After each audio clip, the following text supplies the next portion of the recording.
A country where more people are ready to sell their education for food has already demarketed itself. Government demarketed Nigeria. Problem no dey finish, so make you dey try to enjoy. But in enjoying, please remember to be safe wherever you are. The foreign missions in Nigeria led by the U.S. Embassy recently issued a security alert to their staff and nationals in Nigeria. Mind you, the alert was to their national, whom they owe responsibility to, and not to Nigerian government, when FI say they no owe responsibility to us citizens. Instead of taking precautions to reinforce our security network and reassure citizens of our preparedness to carry out their constitutional mandate of securing lives and property. Boom, typical of our government, our Minister for Information is grandstanding and threatening the foreign missions that Nigerian government will not take it lightly with anybody attempting to demarket Nigeria. English. Remember, we are in the ember months and a lot of people will do any and everything for money, including kidnapping and social vices as December approaches.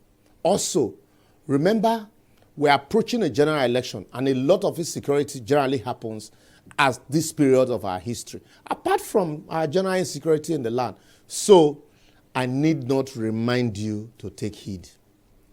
While we agree that there's general insecurity everywhere in the world, including America, where gun running is still a big problem and street killing is on the increase, ours in Nigeria is a peculiar case, as we really do not need any foreign national or mission to tell us that we're in death strait as we approach the general election. And even security is not taken seriously and the security tackled, some of these non-state actors might want to seize this opportunity to reinforce their presence and threaten our coexistence. So nobody is demarketing Nigeria more than our government that has refused to make the country at least 80% safe for all of us. A part of the country is displaced by fraud and submerged in water.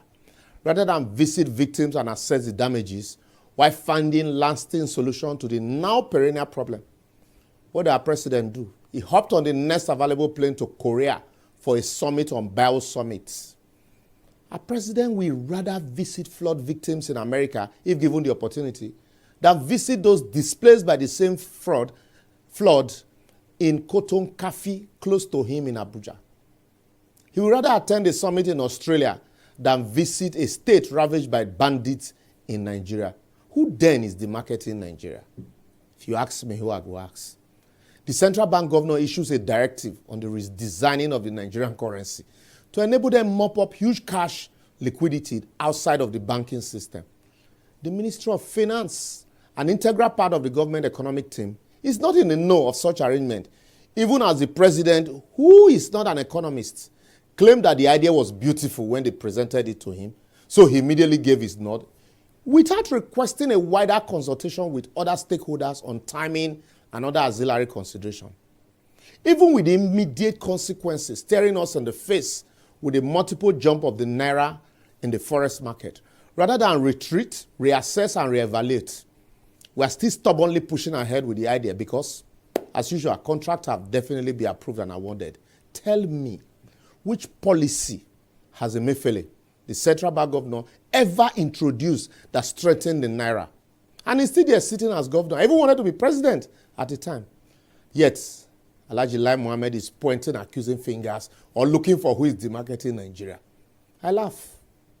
While we are that, the spokesperson of the National Association of Terrorists, Bandits, Kidnappers, and Allied Profession, a group that has consistently shown to be more government than government these days, our Sheikh Gumi, issued a warning that if the currency is redesigned, then bandits will start demanding ransom in dollars. And you know what that means to the naira. No arrests, no invitation, no interrogation by security operatives. If that is not demarketing Nigeria, I don't know what you call it. Treating terrorists with kid gloves and negotiating with them after major attacks, refusal to deal decisively with insecurity, rehabilitating bandits and terrorists while shooting at defenseless protesters are some of the symptoms of demarketing and not issuance of alerts on the basis of insecurity realities. A country where corruption is a huge ministry in government as leaders steal what they don't need and the followers wait for their turn to steal, where your professors and professionals will rather go do demeaning jobs in foreign land, even as your PhD holder struggle to be truck drivers, does not need anybody to demarcate it.